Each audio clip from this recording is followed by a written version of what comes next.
6 మంది గాయపడితే ప్రతి ఒక్కరిని పేరు పేరున పరామర్శిస్తే అందరూ కూడా నలిగిపోయి 100 మంది మీద పడిపోయారు.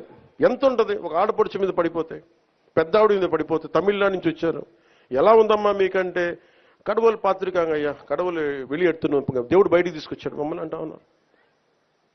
ఎంత పెద్ద మనసుతోటి సరిగ్గా చూసుకోలేదయ్యా మమ్మల్ని. కానీ ఏం చేస్తాం, మా కర్మ ఇలా కాలిందని. అది దేశం తాలూకు దౌర్భాగ్యం. ప్రజలు ఇంత బాధ్యత ఇప్పుడు కష్టం వచ్చినప్పుడు ఎంత అద్భుతంగా చెప్పారంటే నాకు కన్నీళ్ళు వచ్చినాయి. నాకు నిన్న కరిగిపోయాను నేను. వీళ్ళ క్షమాపణలు చెప్పదు ఇంకెవరికి క్షమాపణలు చెప్తాం?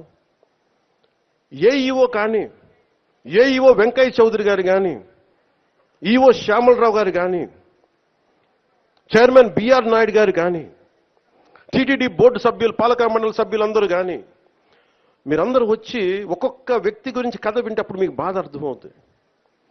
క్షమాపణలు చెప్పండి. మీరు క్షమాపణలు చెప్పి తీరాలి, వేరే దారి లేదు.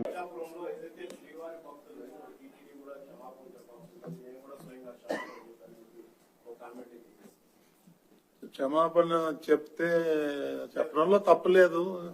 చెప్పినంత మాత్రాన చనిపోయిన వాళ్ళు బతికి రారు కదా. అది అవన్నీ ఎవరో ఏదో మాట్లాడారంటే వాటికన్నిటికీ స్పందించాల్సిన అవసరం లేదు.